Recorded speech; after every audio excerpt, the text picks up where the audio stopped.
Young Turks, new sponsor, Squarespace. Go Squarespace. Wait, is that a square? Let's go to Fox News Channel. They have decided that Jon Stewart is getting too much credit, and that they're going to go to war with him. So this ought to be fun. Let's watch the goofy bunch at Fox and Friends. The White House now praising not a network news broadcast or a cable operation for the work on the 9/11 responder bill. No. Robert Gibbs yesterday, the spokesperson for the president, decided to praise comedian Jon Stewart.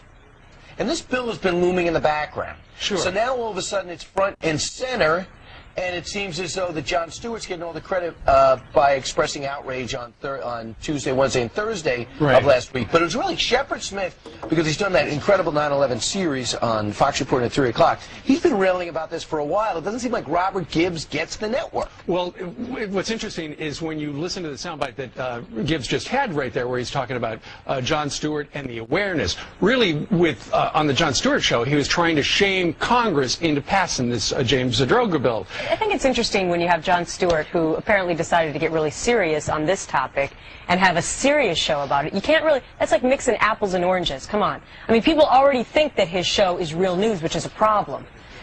So then when you have comedy and then one day you decide to just get totally serious. He's an activist. But I don't know if that works in the mind of the American people. But anyway, it's not the first time. Remember, President Obama went on that show, which was a first for a president to do that. I don't know if that works, except it totally worked. It got the bill passed, which they wouldn't have otherwise. It works from a television point of view, yes, and from a legislative point of view. If all you cared about was TV, Ben is 100% right.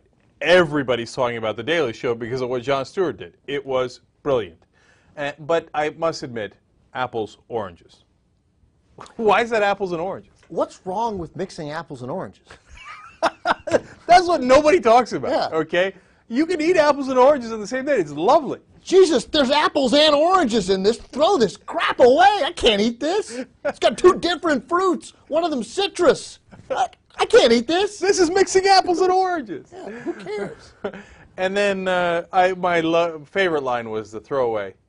He's an activist. Yeah, he's an activist. He's an activist. Also, there's a thing on Fox that I don't think we did or ever did, and certainly you and Anna don't do, which is they frequently say, take a tone or even say no, and then just repeat the point that the other person just made in another way.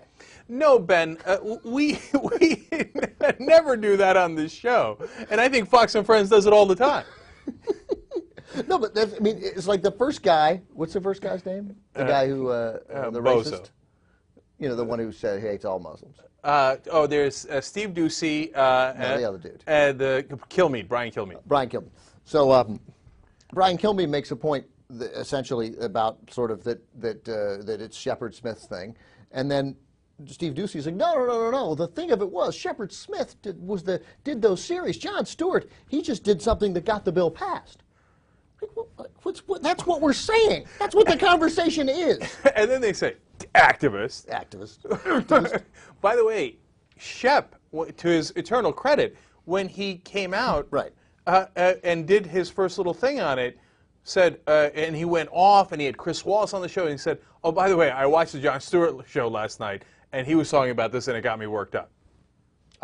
Shep. I think he's mixing apples and oranges. I think he did more than that. I think he largely credited Jon Stewart. Oh, he did. He did. Yeah. We ran the clip on Yeah, here. that's right. I saw it. And so I don't know what they're doing. And by the way, don't get me wrong, Shep deserves some of the credit. He does. Because without Jon Stewart, first of all, it's a little harder because Jon Stewart deserves 100% of the credit because without him, nobody was talking about it. Nobody. It wouldn't have happened. No way, no how. No chance. But at the same time, I don't want to take it away from Shep because he then got all the Fox people on board. Which was important. Which is huge because, you know, there's nothing more important at the White House, ironically, given what they were saying. Oh, maybe Gibbs doesn't get the network. Are you kidding me? Gibbs is glued to the network. Yeah, they're glued to the network. And by the way, they not only are glued to it, they get it. They get what you're trying to do. Right. And it works. Yeah, and it works on them. So if they hadn't flipped Fox, if Shep hadn't flipped Fox, who knows, maybe it still might not have happened. Yeah. So you know what? Let's be merciful. You threw this out before the show. I agree with it. I think it's 87-13. Okay? And look at us giving Fox News credit. New sponsor at the Young Turks, Squarespace. They help you build websites. They've got 24/7 support, and they've built some of the largest websites in the world. They have an iPhone app, so you can edit your website on the go. TYT promo code. 10% off for the life of your order. Squarespace.